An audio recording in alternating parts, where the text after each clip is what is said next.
It's Kristen again with Women's Care Center. Many of us have been spending some extra time lately with our family and with our children. Today I would like to talk about 3 things to keep in mind when we're setting limits.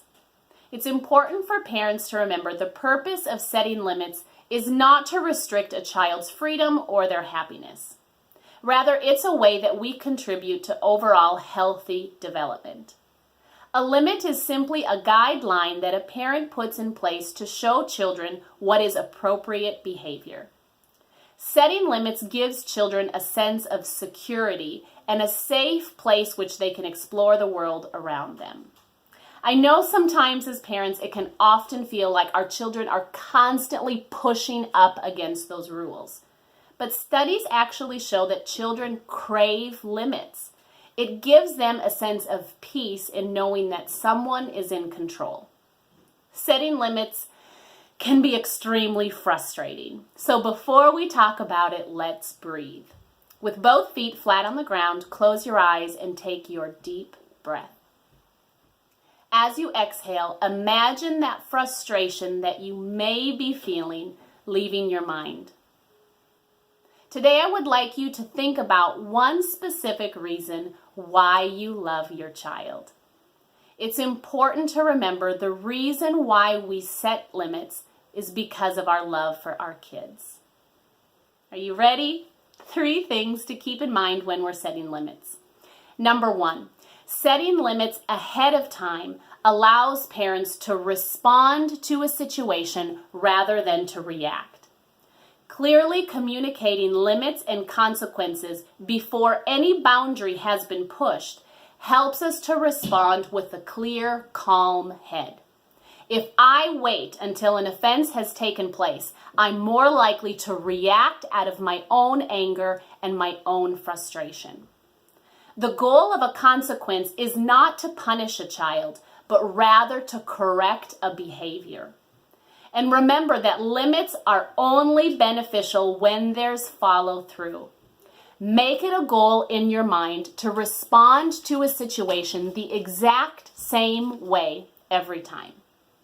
Number 2, limits need to be realistic expectations that are based off of our child's age and development.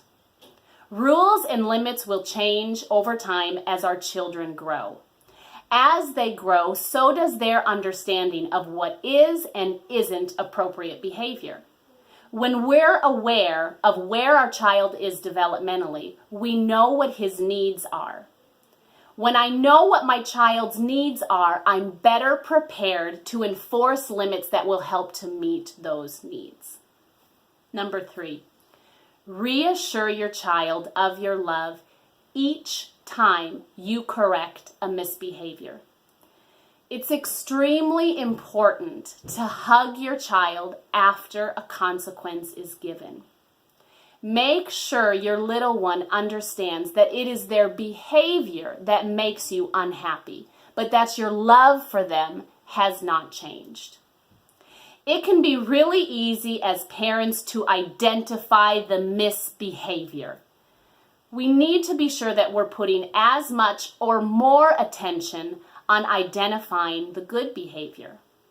I oftentimes tell my boys that I've got eyes in the back of my head.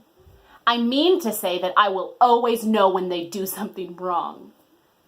I need to ask myself, am I as good at identifying when my children are behaving as when I am when they're doing something wrong?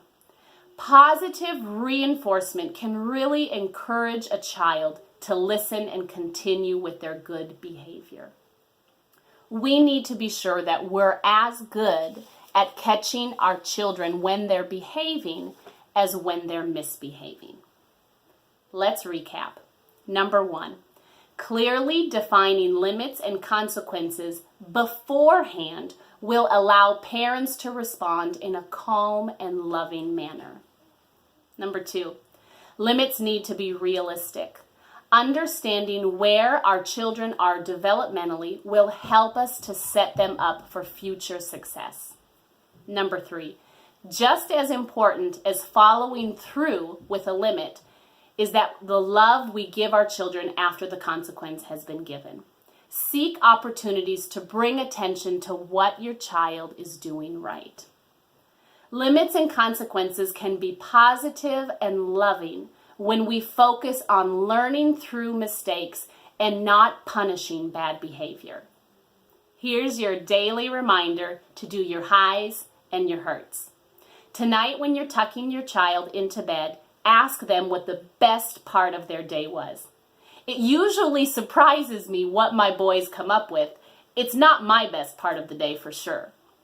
As a follow-up question, ask what the most difficult part was. Listen to their feelings and assure them that you are there. And let's add a third thing. Let's do our highs, our hurts, and let's end it with a hug. Be sure your children know that your love for them will never change. Thank you so much for joining with me today. I'll see you next time. Bye-bye.